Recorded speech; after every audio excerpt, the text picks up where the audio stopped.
प्रदूषण की real time information के लिए आज ही स्काईमेट AQI ऐप डाउनलोड करें और अपनों की सेहत का रखें ख्याल।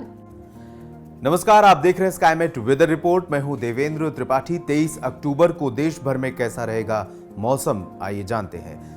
लंबे इंतजार के बाद, लंबे ब्रेक के बाद मॉनसून, दक्षिण पश्चिम मॉनसून एक बार फिर से वापसी की राह पर आगे बढ़ा है और बीते 48 घंटों में 21 अक्टूबर को इसने लगभग 15 दिनों के ब्रेक के बाद वापसी में इसकी प्रगति हुई है। पूर्वी उत्तर प्रदेश और मध्य प्रदेश के कुछ और भागों में आगे बढ़ते हुए पूर्वोत्तर तथा पूर्वी भारत के भागों में भी आगे बढ़ा है। छत्तीसगढ़ से भी कुछ इलाकों को अलविदा कह गया है और स्थितियां संकेत कर रही कि अगले 2-3 दिनों के दौरान देश भर के तमाम क्षेत्रों से दक्षिण पश्चिम मानसून 2020 का जो औपचारिक विदाई है इसकी वो हो जाएगी और इसके बाद उत्तर पूर्वी मानसून के आगमन का रास्ता साफ होगा। उत्तर पूर्वी मानसून, जिसे आप देश का मिनी मानसून कह सकते हैं, और इस मानसून में दक्षिण भारत के 5 जो सब डिवीज़न हैं इनमें मुख्यतः बारिश होती है और बाकी जो क्षेत्र हैं देश के उन पर नॉर्थ ईस्ट मानसून का कोई भी प्रभाव देखने को नहीं मिलता है। फिलहाल मौसमी सिस्टम जो बंगाल की खाड़ी में बना था, आगामी 24 घंटों में डिप्रेशन बन जाएगा। अभी ये well marked low pressure area है। डिप्रेशन और डीप डिप्रेशन की इंटेंसिटी तक ये जा सकता है।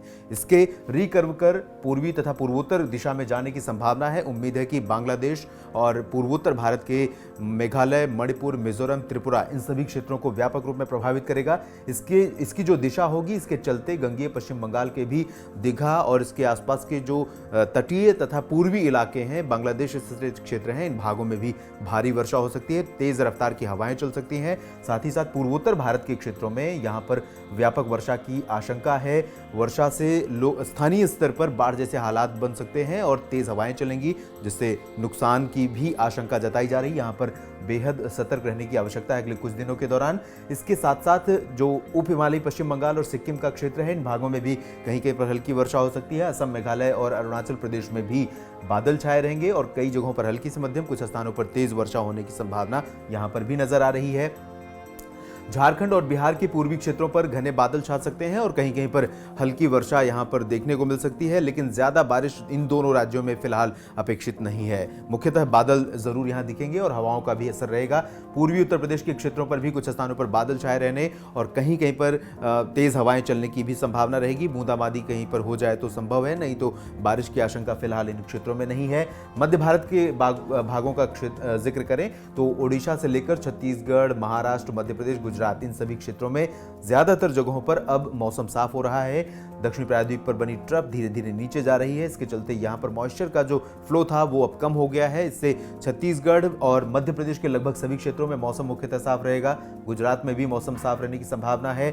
महाराष्ट्र के विदर्भ, मराठवाड़ा और मध्य महाराष्ट्र के उत्तरी क्षेत्रों में मुख्यतः साफ मौसम की संभावना है, लेकिन दक्षिणी मध्य महाराष्ट्र और कोंकण गोवा में, मुंबई समेत यहां पर बारिश की गतिविधियां हमें कल भी देखने को मिल सकती हैं। हल्की से मध्यम तीव्रता होगी बारिश की, कहीं कहीं पर तेज वर्षा की भी आशंका यहां पर जताई जा रही है, क्योंकि एक ट्रफ बनी हुई है और सर्कुलेशन जो बना है, इन सिस्टमों के कारण यहां पर फ्लो हवाओं का, लगातार आर्द्र हवाओं का फ्लो बना रहेगा। इसके चलते यहां पर बारिश हो सकती है। ओडिशा के तटीय भागों को छोड़कर जो अंदरूनी हिस्से हैं, यहां पर मौसम मुख्यतः साफ और शुष्क रहेगा।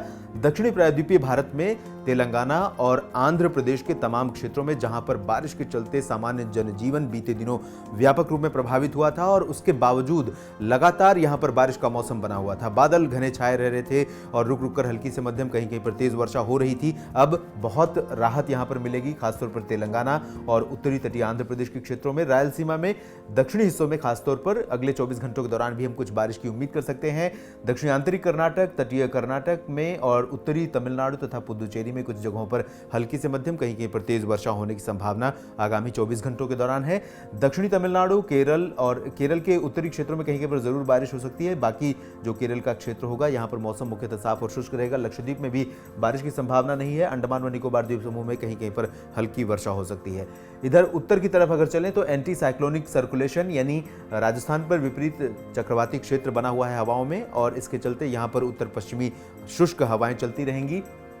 पंजाब, हरियाणा, दिल्ली, एनसीआर और पश्चिमी उत्तर प्रदेश समेत उत्तर भारत के पहाड़ों पर मौसम मुख्यतः शुष्क और साफ बना रहेगा। जम्मू कश्मीर के करीब एक WD है, जिसके चलते गिलगित, बाल्तिस्तान, मुजफ्फराबाद तथा लद्दाख और जम्मू कश्मीर में कहीं कहीं पर आंशिक बादल छाने और हल्की बूंदाबांदी होने की संभावना रहेगी। बाकी उत्तर के क्षेत्रों में मौसम मुख्यतः साफ और शुष्क रहेगा।